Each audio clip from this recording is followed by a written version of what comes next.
absolutely beautiful.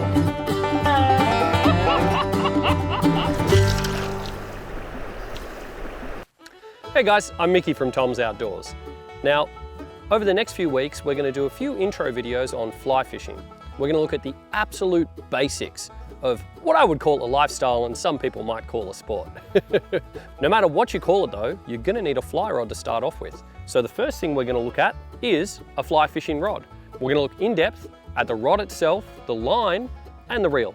Today, we're going to just start off with the rod. And this really applies across all different species, waters, everything else that you're going to fish for.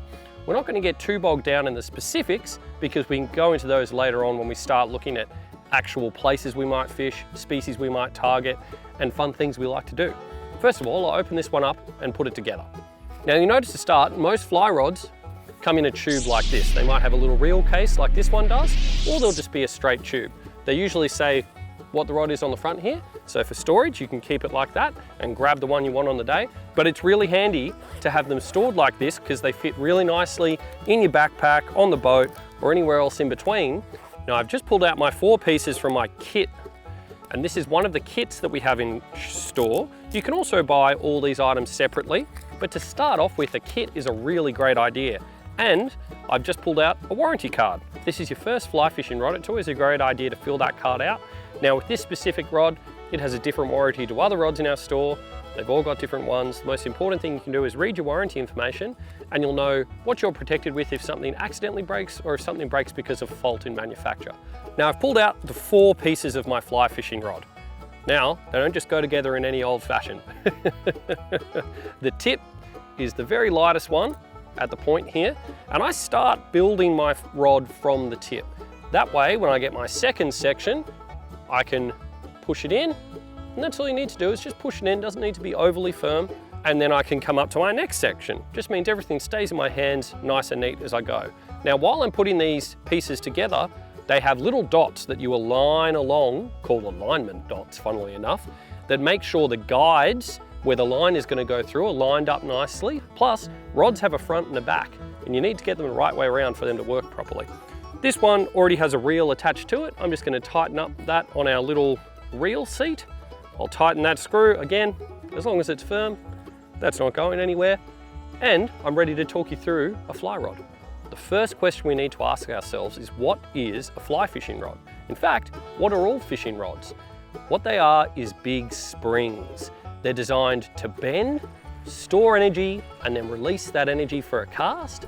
And then when we're fighting a fish, they're designed to maintain that energy in the rod and cushion it, just like suspension springs on your car, so we don't break any of our fine gear end and lose our fish. Now, most fly rods are quite long.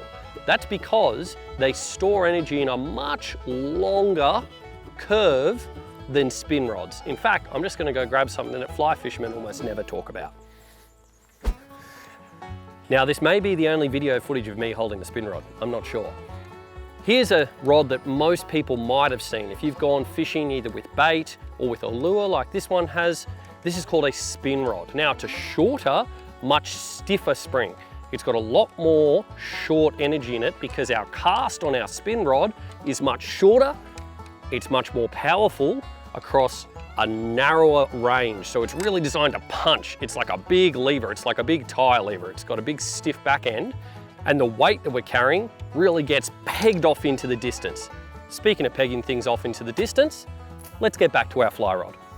Now the reason this has to be a much longer and softer spring partly has to do with our next video concerning the line, but also has to do with what type of line that we're fishing for trout. We fish generally finer lines, and we need to protect those with a big soft spring. And then when we're casting, like I said, we're extending our energy over a much broader line than we are short little spin rods. So we need a much longer spring to get the same amount of action as we do from that short punchy spin rod. Now, if you're starting out fly fishing, most fly rods come in about a 9-foot length. Now the reason for that is that's about the sweet spot for what we want in both casting and fighting a fish. The only problem with fly rods is that they also come in weights. Fly fishermen like to confuse people as much as humanly possible. We like to try and seem more impressive than we actually are. Now, the weight system is actually surprisingly simple. This is what we call a 5-weight rod. And if you think of rods going all the way from 0 weight to 10 or 12 weight, 5 weight is pretty well smack bang in the middle. And that's what this rod is. A 5 or a 6 weight is about the middle of the road. So think of all your middle of the road fish, or your regular fishing, you know, especially for trout, or if you live maybe on the south coast, for your flathead, brim, all of what we call bread and butter species, you can chase with a 5 weight or a 6 weight rod. This happens to be a 5 weight. I also like a 6 weight. A lot of our clients in store will jump between the two depending on what type of fishing we're doing. But to find out how it is a 5 weight, there are usually 2 different ways. This has 5 weight written on it, and the first number in the coding system is 5. The second number in the coding system is 9. That stands for 9 foot, which is also conveniently written here. The third number in the coding series is 0. Now, because fly rods run by imperial systems, the 5 is the weight, the 9 is the feet, that 0 stands for inches. So we know this is spot on 9 foot, 0 inches. If this was a 9 foot 6, like I like to fish, it would be 5, 9, 6. Or if it was a 7 weight 10 foot 6, it would be 7, 10, 6, I think. I'm not even sure about most of these. We'll look at them later on.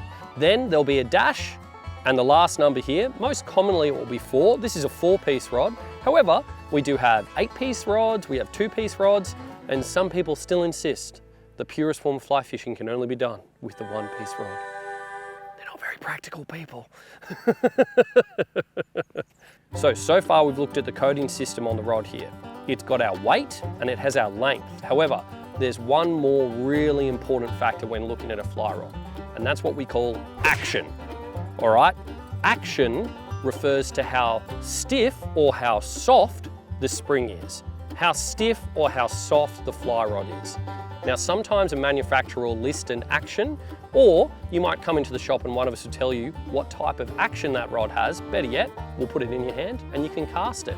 We generally grade rods through about 3 different actions, and that's soft, medium, and fast.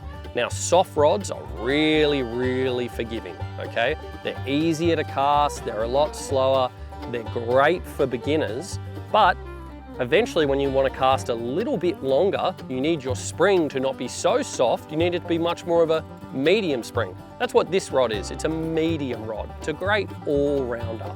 So a medium or a soft medium action is perfect for beginners or just general all-round trout fishing.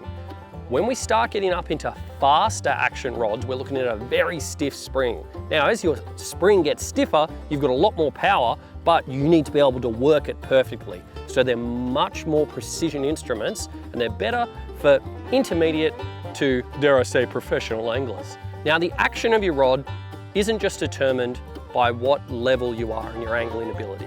It's also determined by what kind of presentation or what type of fishing you're going to be doing.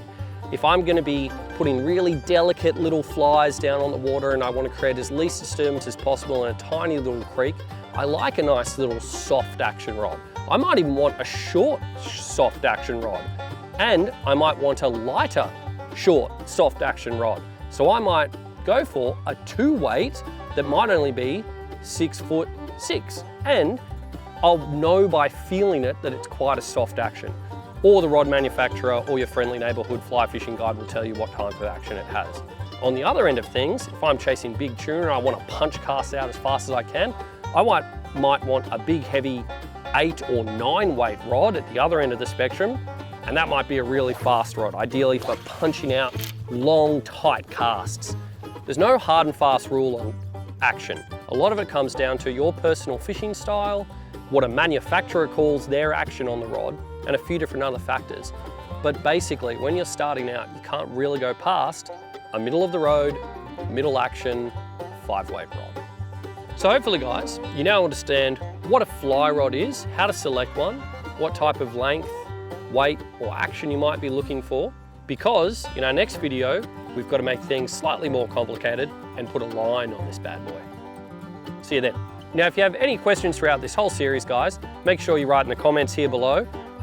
Give the shop a call, come in and say g'day, or you can get pat by fax only.